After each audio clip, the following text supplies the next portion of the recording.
Hey YouTubers, Cyber924 here, and I'm going to talk to you a little bit about how I put back together the crankcase for the Husqvarna 288 XP chainsaw.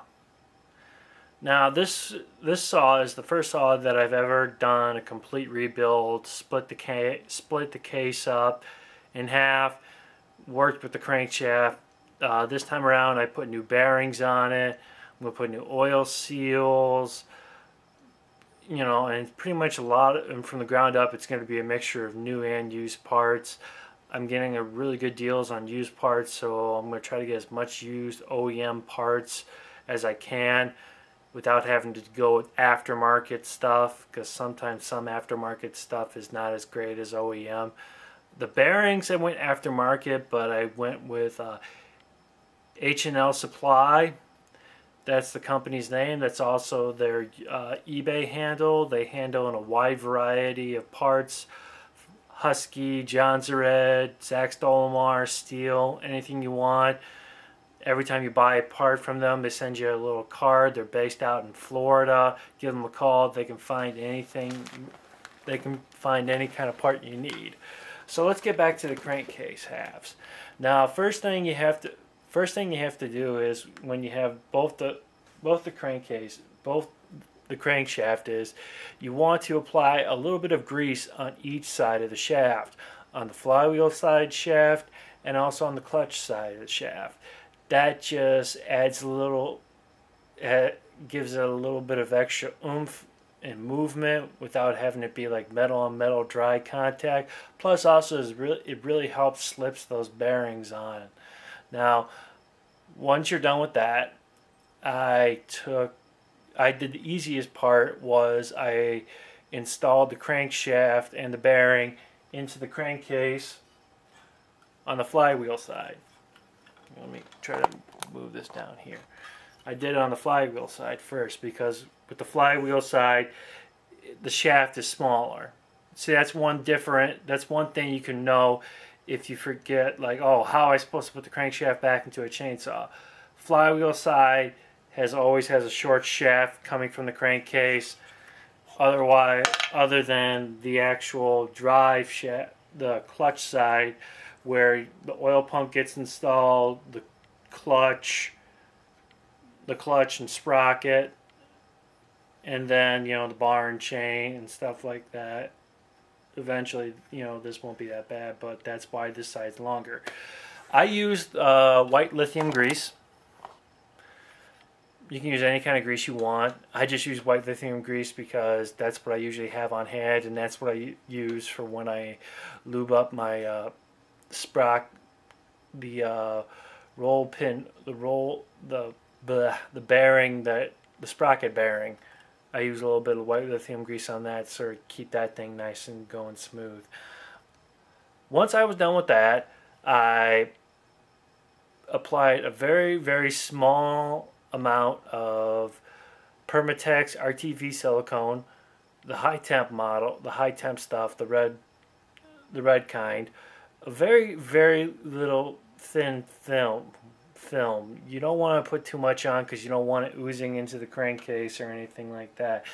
I just want something nice and tacky, so that when I put the actual crankcase gasket on, that there was something to stick on it while I put the other crankcase half together. And before I put the actual crankcase on, other crankcase half on, I slipped the other bearing on. Pretty much all you do is, I just took a piece of 1-inch copper pipe, and as you can see right here, the inner part of the bearing, I just put it there, did a couple of taps onto it, got the bearing on there nice and easy. See, that's when the white lithium grease becomes very helpful. And then I press the two crankcase halves together, use a little help to ensure that the actual crankcase, the case is stuck together very well. And then took the crankcase bolts, which there are 4 of them. there's one here, here, and here. Here, actually, here, I'll get the camera up, give you a better close-up of it.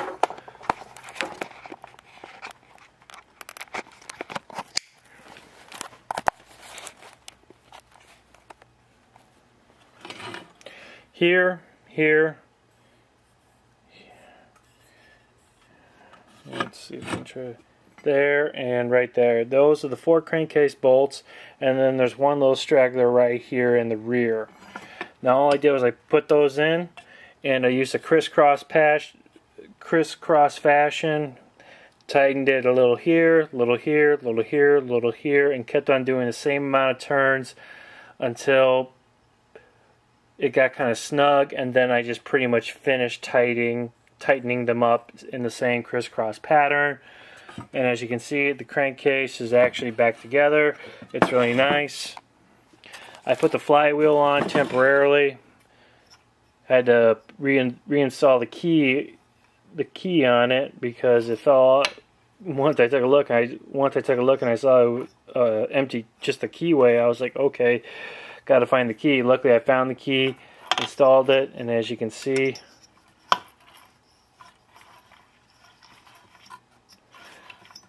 it just, the brand new bearings makes this thing ride really, really nice.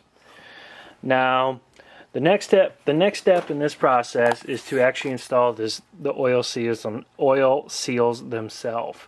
I accidentally had a mishap with the oil seals that I previously purchased, so I had to buy some new ones.